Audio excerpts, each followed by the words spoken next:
মাথা উঁচিয়ে। আমন্ত্রণ জানাচ্ছি আপনাদেরকে এটিএন বাংলার কৃষি বিষয়ক অনুষ্ঠান মাটির সুবাসে। আর বরাবরের মতো আপনাদের সঙ্গে আছি আমি কৃষিবিদ সাব্বির সজীব।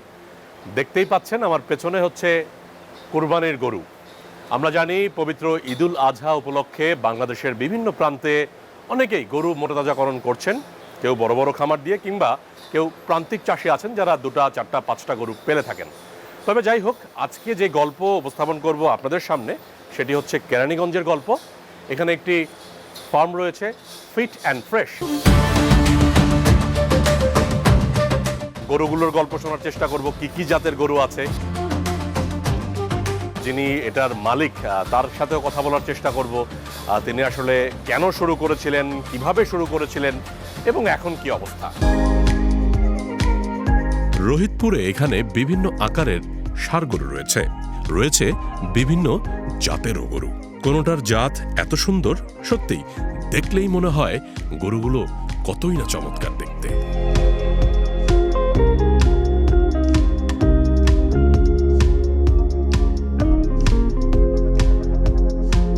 যেহেতু কুরবানিদের খুব বেশি দিন বাকি নেই, তাই নতুন করে কিছু কিছু খামারি চিন্তা করছেন বাহির থেকে গরু নিয়ে এসে, অর্থাৎ ঢাকার বাহিরে আশপাশ থেকে হাট থেকে কিনে নিয়ে এসে একটু যদি মোটাতাজাকরণ করে বিক্রি করা যায় খানিকটা লাভে। তবে যাই হোক, কেরানীগঞ্জের এই খামারটি করা হয়েছে বৈজ্ঞানিক পদ্ধতিতে। বৈজ্ঞানিক পদ্ধতি এ কারণে বলছি, বেশ উচ্চতা দেওয়া হয়েছে, অনেক ভালো, যে কারণে ভেন্টিলেশন ব্যবস্থা বেশ ভালো।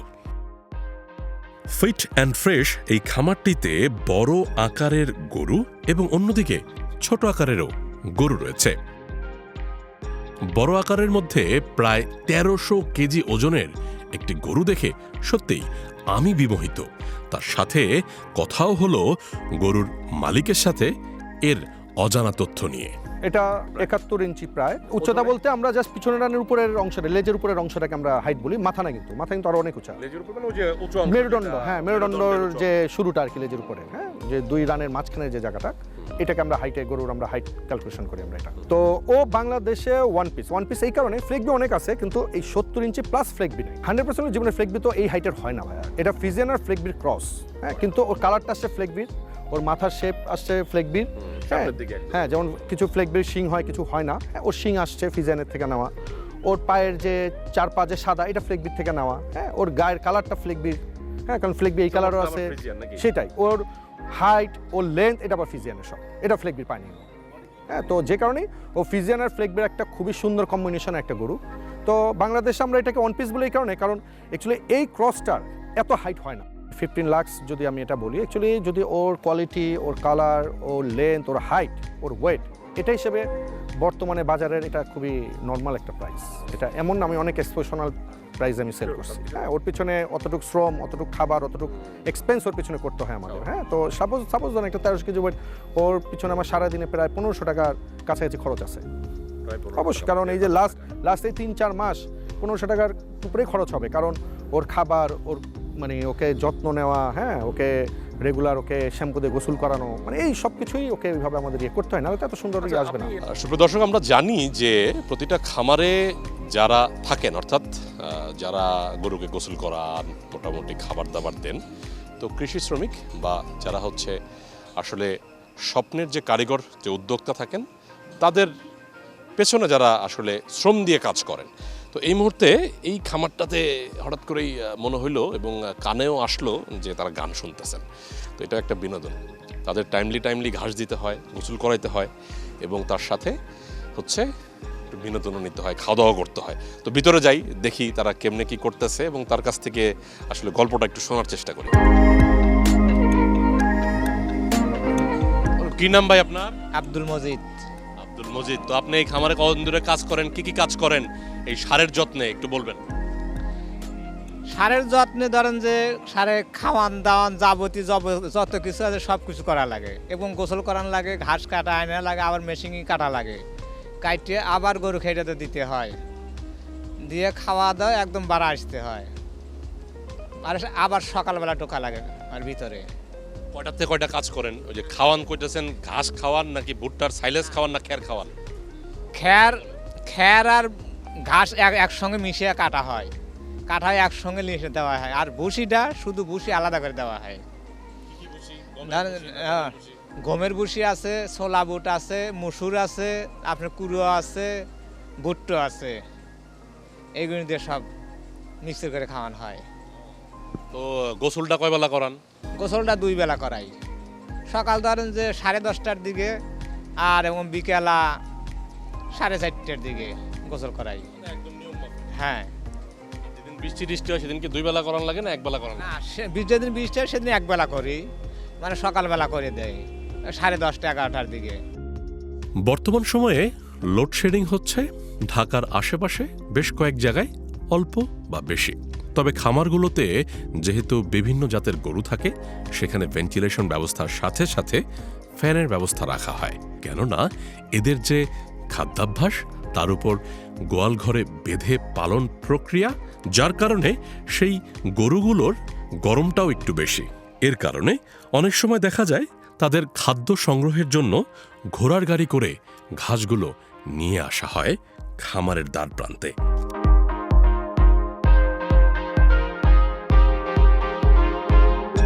ষাঁড় গরুর খাদ্যাভ্যাস গাভী গরুর থেকে সম্পূর্ণ আলাদা। সাধারণত কোরবানি ঈদের বেশ কয়েক মাস আগে থেকে ষাঁড় গরুর খাদ্যাভ্যাস পরিবর্তন করা হয় খামারগুলোতে।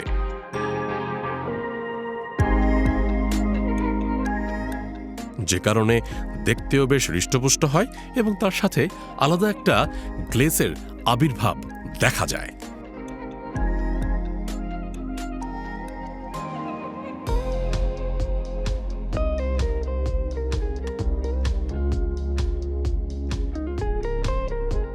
সুপ্রিয় দর্শক, আমার সামনে পবিত্র কোরবানি 2026-এর আমার মনে হয় আমার দেখা সবচেয়ে বড় গরু এটা, এবং এই গরুটার নাম হচ্ছে রক স্টার।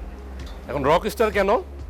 এই গরুটা হচ্ছে সকালে হলো গান শুনতে পছন্দ করে, কিন্তু আজকে মনে হয় গান শোনানো হয় নাই নাকি রক স্টার, এর জন্য মনটা একটু খারাপ। তবে যাই হোক, আপনি যদি জাতের দিকে এবার একটু তাকাই, এদিকটা আমরা খেয়াল করি, সেটা হচ্ছে এটাকে আমরা চোমট বলি, চুর বলি, এবং এটার মাংসটা অনেকে পছন্দ করি যেটা উঁচু, কিন্তু এর কিন্তু চোমট অতটা নাই। এর মানেই হচ্ছে এটা ফ্রিজিয়ান যে জাতটা আছে বাংলাদেশের বিভিন্ন প্রান্তে, সেই জাতের একটা গরু। এবং এই গরুর আরেকটা সবচেয়ে বড় ব্যাপার, পায়ের দিক যদি খেয়াল করি, খাটো পায়ের দিক খেয়াল করলে সেটা হচ্ছে উচ্চতায় কম, এটা ভালো জাতের গরুর একটা বৈশিষ্ট্য। এবং কম্বল বলি, অনেকে এখন আমাদের খামারের বাসায় নতুন নতুন খামারে যারা আছেন কম্বল বলি, যেটার নাম হচ্ছে ডিউল্যাপ, বা সোজা কথা এই যে গলার নিচের অংশ, এটা যদি ঝুলন্ত অবস্থায় থাকে মানে সেই জাতটা ভালো। এবং তার সাথে এই যে নিচে যে আরেকটা জিনিস, যেহেতু কোরবানি ঈদ আসতেছে, যদিও এদিকে তাকানো ঠিক না, তবে এই জায়গা হচ্ছে সিনাটা আর কি। তো এই গরুটা ভালো জাত বলে ও কিন্তু আরো 1 বছর বা 2 বছর থাকতে পারত। তবে জানি না বিক্রি হয়েছে কিনা 2026-এর এই কোরবানি ঈদে, কারণ প্রত্যেকটা প্রাণীরই কিন্তু একটা আয়ু থাকে। আমরা সাধারণত যেটা জানি যে 10 বছর থেকে 12 বছর, কিছু কিছু ক্ষেত্রে 15 বছর পর্যন্ত একটা গরু বাঁচতে পারে। আমার খামারে আপনার 24 ঘন্টায় ডাক্তার নিয়োজিত আছে, তো অ্যাকচুয়ালি আমাদের এখানে থাকে, প্লাস যে কোনো সময় যদি প্রয়োজন হয় তাহলে সিনিয়র কাউকে লাগলে আমরা তাকে বাই কল নিয়ে আসি। ষাঁড় গরু সাধারণত বেশ রাগী স্বভাবের হয়, তাই ষাঁড় গরু যারা পালন করেন তারাও মাঝে মাঝে ভয় পান যে তার কাছে কখন যাব না। এ কারণে নিয়মিতভাবে 2 থেকে 3 বার গোসল করাতে হয় গরমের সময়। তবে বৃষ্টি বাদল আসলে তখন 1 বার কিংবা না করালেও হয়, অর্থাৎ এই ব্যবস্থাপনাটা ভালোভাবে করতে হয়। দর্শক, এই মুহূর্তে যেই গরুটি দেখতে পাচ্ছেন এটার নাম হচ্ছে চমক, এবং গরুটা দেখতেও কিন্তু বেশ চমক মানে চমকালো। এবং যতটুকু মনে হচ্ছে এই গরুটার ওজন হবে প্রায় 1050 কেজি, এবং এই 1050 কেজি মানে কি 1000 কেজিতে 1 টন, 1 টনের বেশি। আর সবচাইতে বড় ব্যাপার হচ্ছে গরুটা কিন্তু বেশ হৃষ্টপুষ্ট। আপনি দেখেন, আমি গায়ে হাত দিলাম আর সে কিন্তু কি করলো, গায়ে হাত দিতে দিল না। তো যে সকল গরুগুলো এরকম অ্যাক্টিভ, সোজা কথা অ্যাক্টিভ মানে আপনি ওকে আদর করতে যাবেন, প্রথম দেখলে আপনাকে দেখে একটু গুঁতা মারতে যাবে, মানে স্বাস্থ্যবান গরু। তাকে যা খাওয়ানো হচ্ছে মোটামুটি ভালো জিনিস খাওয়ানো হচ্ছে। তবে যতটুকু জানতে পারলাম, এই গরুটাকে প্রতিদিন সকালে মোটামুটি 2 কেজি সুইট কর্ন এবং সাথে মনে হয় 2টা বা 4টা আপেল দেওয়া হয়, আরও কিছু ফল মনে হয় খাওয়ায়, যেটা আমাদেরকে বলে না এই খামারি। তবে যাই হোক, চমক কিন্তু তার বৈশিষ্ট্য ধরে রাখছে। সে খুব বিনোদন পছন্দ করে, এটাও বোঝা যাচ্ছে, এবং খুব কিন্তু অ্যাক্টিভ, এবং এই অ্যাক্টিভনেসটা কিন্তু অনেক বড় ব্যাপার। কুরবানির গরু যখন কিনবেন 2026 সালে, এই জিনিসটা দেখে কিনবেন।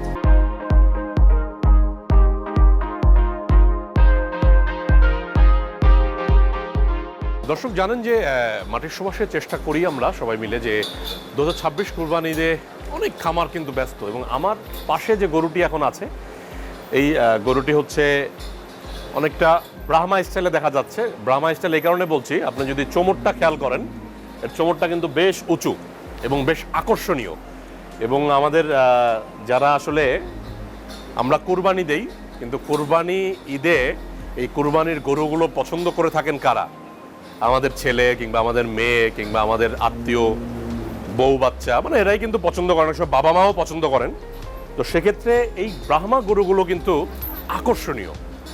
সার হিসেবে এই গরুগুলো দেখেন কি শান্ত স্বভাবের, এবং এই ব্রাহ্মা গরুর আমরা যতটুকু বৈশিষ্ট্যগতভাবে জানি যে ব্রাহ্মণ, অর্থাৎ ব্রাহ্মণরা একটা সময় এই ব্রাহ্মা গরু পালতো, সেখান থেকে কিন্তু এই ব্রাহ্মা জাতটা।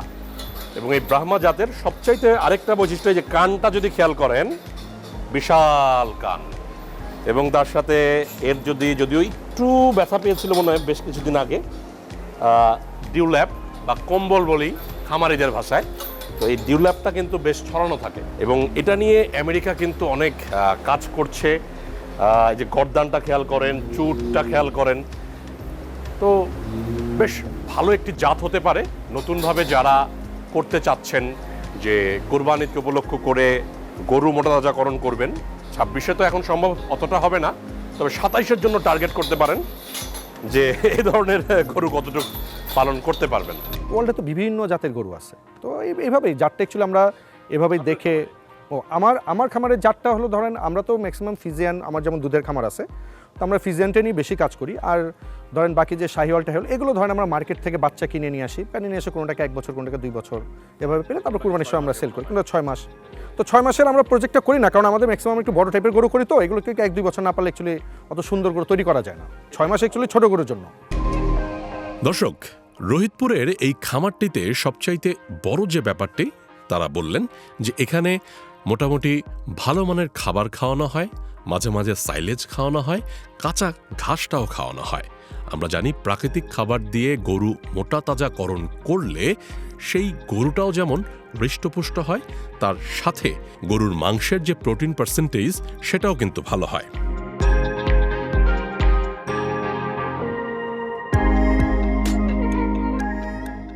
গরুর মেন খাদ্য হলো ধরেন ভুট্টা, গমের ভুসি, বুটের ভুসি, হ্যাঁ, তো এইগুলো তো এই মিলেই আমরা টোটাল একটা রেশন আমরা নিজেরাই তৈরি করি। হ্যাঁ, আমরা নিজেরাই ধরেন কিছু পার্সেন্ট ভুট্টা, কিছু গমের ভুসি, কিছু বুটের ভুসি, হ্যাঁ, কিছু আদার্স আরও কিছু সয়া মিল, হ্যাঁ, তো এইভাবে আমরা 7-8টা আইটেম সংমিশ্রণে আমরা একটা মিক্সচার তৈরি করে আমরা গরুকে খেতে দিই। এটা ধরেন বাচ্চা গরুর ক্ষেত্রে একরকম মিক্সচার হয়, গাভীর জন্য আরেক রকম মিক্সচার হয়, ফ্যাটেনিং সারের জন্য যখন আমি ওকে 6 মাস আগে গরুকে সেল করব, তখন ওটাকে প্রোটিন লেভেল অনেক বাড়ায় দিই আমরা, যাতে আরও দ্রুত বর্ধনশীল হয়।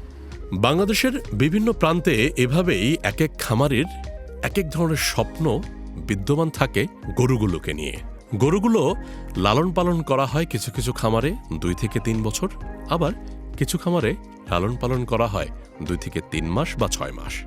তবে খেয়াল রাখতে হবে, ক্রেতা যারা আছেন তাদের বাজেটের মধ্যে আমাদের খামারি যারা আছেন সেই গরুগুলোকে রাখা উচিত।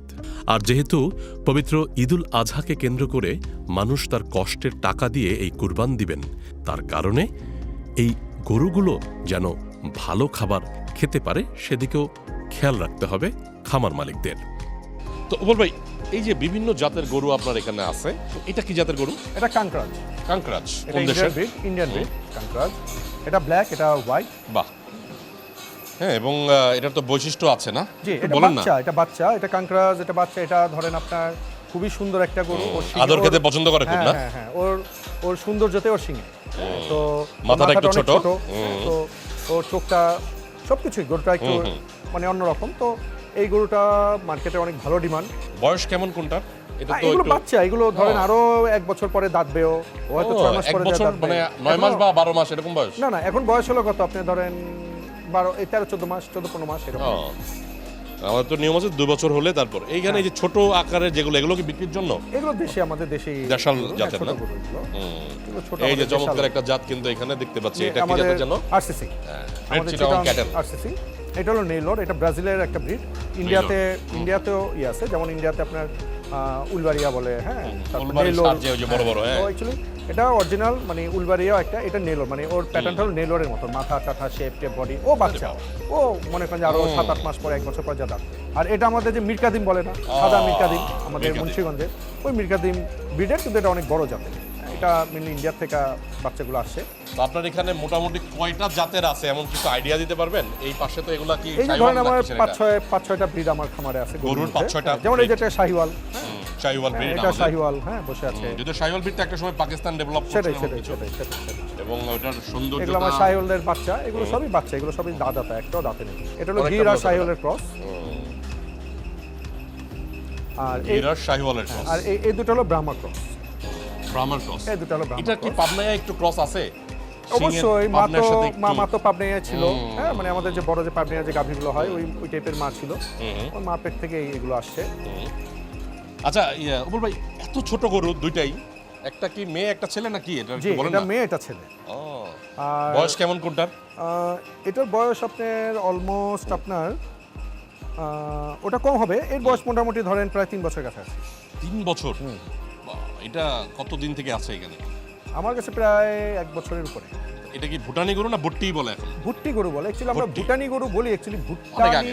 হ্যাঁ, অ্যাকচুয়ালি ভুট্টি এটা ইন্ডিয়াতেও আছে, এই সব দেশে আছে, এগুলো খাটো কম জাতের বেশি। গরু, হ্যাঁ। তো আমাদের এগুলো ম্যাক্সিমাম ইন্ডিয়া থেকে আসে।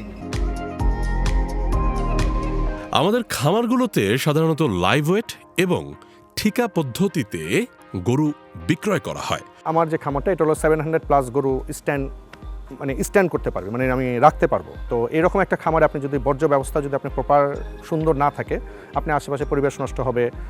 তারপর আপনি যে গোবরটাকে আমরা যে বায়োগ্যাস থেকে আমরা যে সারটা তৈরি করে সেল করবো, বায়োগ্যাসটাকে আমরা কাজে লাগানো, এগুলো না হলে অ্যাকচুয়ালি এত বড় খামার নিয়ে সার্ভাইভ করা টাফ। আমি অ্যাকচুয়ালি গভর্নমেন্ট থেকে কোনো ফাইন্যান্স বা কোনো আমাদের এখান ওইভাবে নেওয়া নাই। এটা জাস্ট নিছক আমাদের একটা শখ থেকে এই খামারটাকে তৈরি করা। আমার সাথে আমার এক বড় ভাই আছে, উনি অ্যাকচুয়ালি আমার পিতৃতুল্য, মানে ওনার সাথে ওনার হাত ধরে আমার ব্যবসায় আসা।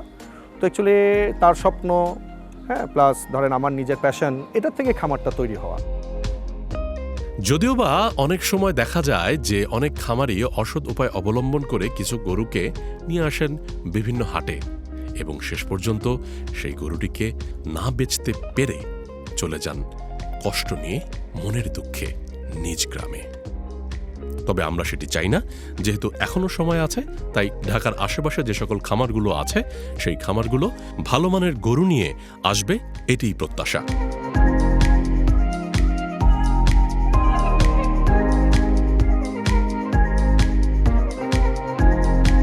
নে মাথা উঁচিয়ে গরুকে নিয়ে হাজির হয়েছিলাম ঢাকার ঠিক পাশে কেরানীগঞ্জে। এই কেরানীগঞ্জে ফিট অ্যান্ড ফ্রেশ নামে একটা খামার রয়েছে। তো চেষ্টা করেছি এখানকার গল্প আপনাদের সামনে উপস্থাপন করতে, বিশেষ করে এটার যিনি উদ্যোক্তা তার সাথে গল্প করেছি, কোন কোন জাতের গরু রয়েছে, কেন তিনি শুরু করেছিলেন, নানাবিধ গল্প। আমরা জানি এক একটা উদ্যোক্তার গল্প থাকে এক এক রকম, এবং এই কৃষিকে নিয়ে যারা গল্প করেন কিংবা যারা উদ্যোক্তার গল্প আপনাদের সামনে উপস্থাপন করি, সত্যি তাদের গল্পগুলো থেকে আমাদের নতুন উদ্যোক্তা যারা তৈরি হতে চান তাদের কিন্তু শেখার কিছু আছে, এবং তারই ধারাবাহিকতায় আজ কিন্তু শিখতে অবশ্যই পেরেছেন আপনারা, আশা করি। তবে খেয়াল রাখতে হবে, আপনি যেই খামারটাই করবেন না কেন, এই গরুর খামারের দিকে সেটি কোন জাতের সেদিকে লক্ষ্য রাখবেন। সেক্ষেত্রে আমরা আজকে কিন্তু বেশ কিছু ভালো জাত আপনাদের সামনে উপস্থাপন করতে পেরেছি বলে আশা করছি। তবে আগামী পর্বে আবারও হাজির হব নতুন কোনো বিষয় নিয়ে। ততক্ষণ পর্যন্ত ভালো থাকুন, সুস্থ থাকুন, এটিএন বাংলার সাথেই থাকুন। সবার বড় যোদ্ধা তোরা, সবার বড় যোদ্ধা তোরা।